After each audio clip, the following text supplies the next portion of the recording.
చాలా మంది కిడ్నీ సమస్యతో బాధపడుతుంటారు. ఇది చాలా ప్రమాదకరమైనది. అందుకే తినే ఆహారంపై తప్పకుండా అవగాహన ఉండాలి. ముఖ్యంగా కిడ్నీ వ్యాధి బాధితులు కొన్ని ఆహారాల జోలికి అసలు వెళ్ళకూడదు. మూత్రపిండాలను ఆరోగ్యంగా ఉంచుకోవాలనుకుంటే కొన్ని ఆహారాలకు దూరంగా ఉండాలి. ఇందులో అధిక సోడియం ఉన్న ఆహారం, ప్రాసెస్ చేసిన మాంసం, కార్బోనేటెడ్ పానీయాలను అసలు ముట్టొద్దు. ఊరగాయలు కొంతమంది ఊరగాయ ఇష్టంగా తింటుంటారు. కానీ కిడ్నీ సంబంధిత వ్యాధులతో బాధపడేవారు వీటికి దూరంగా ఉండాలి. ఎందుకంటే ఇందులో సోడియం చాలా ఎక్కువగా ఉంటుంది. ప్రాసెస్ చేసిన మాంసం రుచిని పెంచేందుకు ప్రాసెస్ చేసిన మాంసంలో ఉప్పు ఎక్కువగా కలుపుతారు. ఇలా చేసిన మాంసాహారం ఎక్కువగా తినడం వల్ల కిడ్నీలపై ఒత్తిడి పడుతుంది.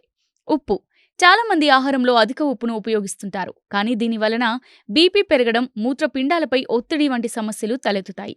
వీలైనంత వరకు ఫాస్ట్ ఫుడ్, ప్యాకెట్ ఫుడ్ కాకుండా మానుకోవడం చాలా ఉత్తమం. ప్రోటీన్లు అధికంగా ఉండే ఆహారం కిడ్నీ సమస్యలతో బాధపడేవారు అధికంగా ప్రోటీన్లు ఉండే ఆహారాన్ని తినకపోవడమే మంచిది. ఇవి కాయధాన్యాలు, బీన్స్, ఇతర అధిక ప్రోటీన్ ఆహారాలకు దూరంగా ఉండండి. అరటిపండ్లు, బంగాళదుంప అరటిపండు బంగాళదుంపల్లో పొటాషియం పుష్కలంగా ఉండడంతో కిడ్నీ రోగులు వీటిని తినకూడదు. వీటికి బదులు పైనాపిల్ తినవచ్చు. ఇందులో విటమిన్ ఏ కూడా ఉంటుంది. ఒకవేళ బంగాళదుంప తినవలసి వస్తే రాత్రంతా నీటిలో నానబెట్టి తినవచ్చు. వీటితో పాటు టమాటాలు, నారింజ, ఇతర అధిక పొటాషియం ఆహారాల వినియోగాన్ని తగ్గించుకోవాలని వైద్యులు సూచిస్తున్నారు. ఫాస్ఫరస్ అధికంగా ఉండే ఆహారాలు ఎక్కువ ఫాస్ఫరస్ ఉన్న ఆహారం శరీరానికి హానికరం. డైరీ, గింజలు, తృణధాన్యాలు, కార్బోనేటెడ్ పానీయాలు వంటి ఆహారాలకు దూరంగా ఉండాలి లేదా మితంగా తీసుకోవడం మంచిది.